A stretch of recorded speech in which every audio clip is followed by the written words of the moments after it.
Well, perhaps we were a bit too early on our cutaway to Corythosaurus. So, Leptoceratops, let's go back to you and a scene from the Earth 640 million years ago.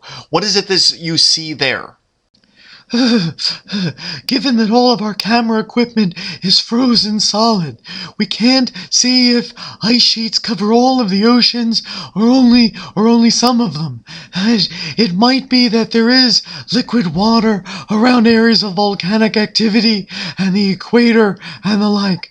But this is probably about as cold as planet Earth has ever gotten. So what you're saying is these blue-green algae, which depend on living in liquid water, decided to make oxygen, which would change the levels of heat-absorbing gases in the atmosphere, and that would change the ability of the planet to maintain liquid water? And they thought this was a good idea?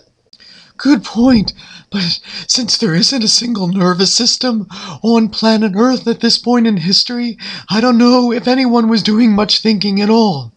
This cold spell, this glaciation is really pushing life to the brink here. Life is really struggling to hold on. If it could just last a little longer, volcanic activity will probably put enough carbon dioxide into the air to raise the temperature gradually again. But this is really cold here.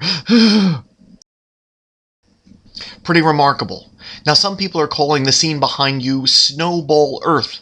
Other people are calling it Slush Ball Earth. Do you have any feelings on whether we should refer to the planet at 640 million years ago as a snowball or a slush ball? Right. It's cold here now.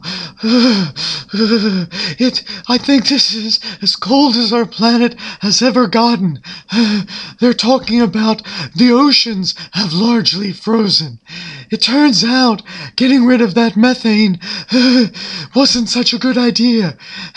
Methane absorbed a lot of heat, and now that it's gone and replaced by carbon dioxide, which absorbs less heat, the planet has gotten so very cold.